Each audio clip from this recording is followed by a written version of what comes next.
Hello guys, next వీడియోకి స్వాగతం. ఈ వీడియోలో మనం చక్రతీర్థం గురించి తెలుసుకోబోతున్నాం. ఇది తిరుమలలో సాక్రెడ్ వాటర్ ఫాల్. ఇది తిరుమలలో ప్రధాన ఆలయానికి 1.5 కిలోమీటర్ దూరంలో తిరుమల కొండల్లో ఉంది.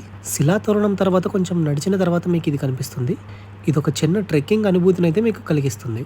ఈ తీర్థానికి చక్ర అని ఎందుకంటే విష్ణుమూర్తి యొక్క సుదర్శన చక్రం ఈ ప్రదేశాన్ని పవిత్రం చేసిందనే నమ్మకం ఉంది. ఒక కథ ప్రకారం రాక్షసుడి నుండి పర్వతాన్ని రక్షించేందుకు ఆ శ్రీ మహావిష్ణువు తన చక్రాన్ని పంపాడు. అలా వదిలినప్పుడు అది ఇక్కడే భూమిపై పడింది. ఇదే ఆ ప్రదేశం చక్రతీర్థంగా ప్రసిద్ధి చెందుతుంది.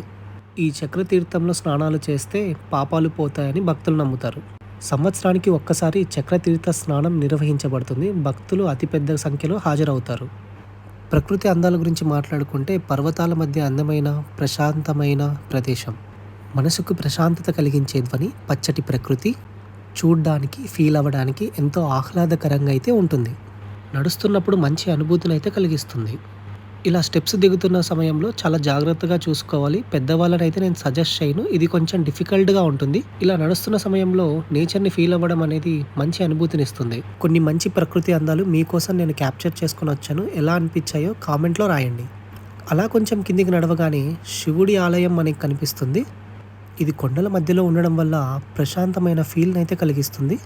ఇలాంటి ప్రశాంతమైన ప్రదేశంలో ప్రకృతి మధ్యలో ఉన్న శివుడిని ఓం నమ శివాయ అనే శివనామంతో ఆ శివుడిని దర్శించుకోవచ్చు. సో శివుడి ఎదురుగా వెంటనే లక్ష్మీ నరసింహస్వామి అయితే దర్శనమిస్తారు. ఇక్కడ కాయిన్స్ అయితే అతికిస్తున్నారు. ఎందుకనేది మీకేమైనా తెలిస్తే కామెంట్ రూపంలో రాయండి. అలా వీరి ఇద్దరి దర్శనం అయిన తర్వాత జ్యోతులు వెలిగిస్తారు భక్తులు. అలా దర్శనం అయిన తర్వాత తిరుగు ప్రయాణంలో చాలామంది హనుమాన్ అయితే మిస్ అవుతారు. చాలా చిన్నగా ఉండడం వల్ల ఎవరు నోటీస్ చేయరు. మీరు మాత్రం అస్సలు మిస్ అవ్వకండి. ఈ వీడియో స్టార్టింగ్లో చెప్పినట్టు నేను పెద్దవాళ్ళకైతే సజెస్ట్ చేయను ఈ ప్రదేశాన్ని. ఎందుకంటే మా అమ్మమ్మ తాతయ్య మాతో పాటు జాయిన్ అవ్వలేకపోయారు. రావడానికి ట్రై చేశారు, మిడిల్ వరకు వచ్చి ఆగిపోయారు.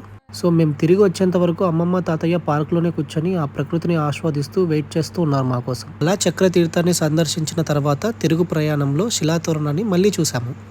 ఈ రెండు ప్రదేశాలు పక్కన పక్కన ఉండడం వల్ల టైం అయితే సేవ్ అవుతుంది మీకు. చాలా కంటిన్యూగా 3 ప్లేసెస్ మేము తిరగడం వల్ల కొంచెం అలసటగా ఫీల్ అయ్యాము. కాసేపు అలా స్వీట్ కార్న్ తిని తిరుగు ప్రయాణం స్టార్ట్ చేసాము. నెక్స్ట్ వీడియోలో మనం ఆకాశగంగని చూడబోతున్నాము. మోర్ వీడియోస్ కోసం సబ్స్క్రైబ్ చేసుకోండి. See you in the next video.